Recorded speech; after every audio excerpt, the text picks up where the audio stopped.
মানুষের জীবনে কখন কিভাবে বিপদ আসে আসলে কেউই বলতে পারে না। তো গত শুক্রবার আমাদের লাইফে হঠাৎ করে একটা বিপদ চলে আসলো। দেখতেই পাচ্ছেন আমার গ্যাসের চুলার এই অবস্থা।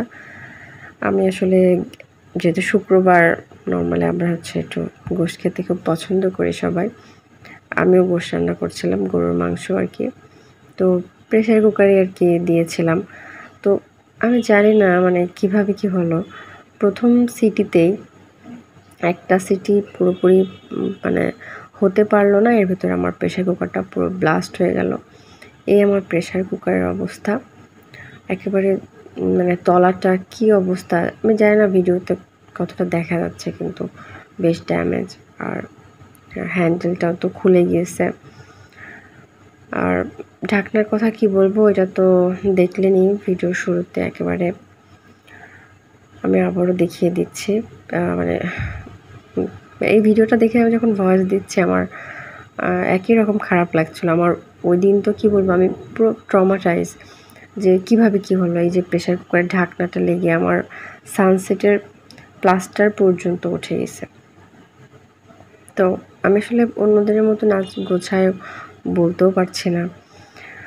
তো আসলে আল্লাহ হয়তোবা না, আল্লাহ আমাকে অনেক ভালোবাসে, আমাদেরকে অনেক ভালোবাসে, তো এত বড় বিপদ থেকে রক্ষা করছে।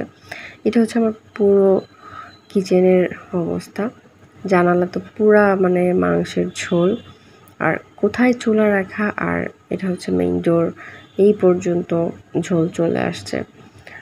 ফার্স্টে যখন ব্লাস্ট হয় সবাই বলছিল যে তোমার হচ্ছে ঝোল শুকায় গেছে। না, ঝোল শুকায়নি, ঝোল ছিল। আর এই যে মাংসের ছোট ছোট যে অংশ মানে চারিদিকে ছড়ায় ছিটায় গেছে। ফ্লোর আমি ক্লিন করে ফেলছি। এই ভিডিওটা আমার অনেক পরে করা, প্রায় ঘন্টা ২ পরে আমি করছি ভিডিওটা। কারণ আমার যে কী অবস্থা ছিল, আর এই যে এতটা দূরে আমার ডাইনিং রুমে ফ্রিজ বলেন, দেয়াল বলেন, ঝোল ছুটে আসছে। তো মানে কতটা যে বড়োভাবে ব্লাস্ট হয়েছে এটা নিজের চোখে না দেখলে কিন্তু বোঝা যাবে না। আর আমার আসলে ভিডিও করার মানে অবস্থা ছিল না যে আমি ফ্লোরের ইয়েটা ভিডিও করব, কারণ সবাই বলছিল যে তুমি দ্রুত আগে ফ্লোরটা পরিষ্কার করো। হচ্ছে আমার চুলার কাজ ছিল, ঝোল ছিল, আমরা হাঁটাচলা করতে পারতেছিলাম না। তো এই যে আমি সব ঝাড়ু দিয়ে একসাথে করে রাখছি। এখানে দেখেন আমার যে রাইস কুকারের যে রাবারটা থাকে ঢাকনার, প্রেশার কুকারের, আর এই যে ছিপিটা যেটা দিয়ে আটকায়, তারপরে মাংসের টুকরো টুকরো অংশ সারা ঘরে মানে একই অবস্থা। তো এটা হচ্ছে আমার পরের দিন আমি কিচেনটা ভালো করে আবার পরিষ্কার করছি।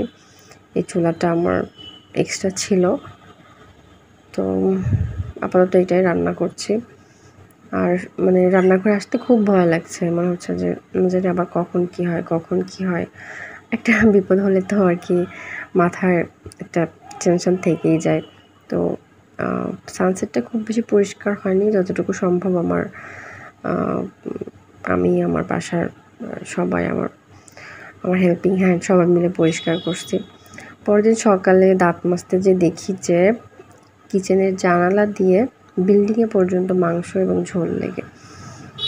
আমি ঠিকভাবে দেখাতে পারছি না হয়তোবা, যে কালো কালো যে দাগগুলো দেখা যাচ্ছে ওগুলো হচ্ছে মাংস।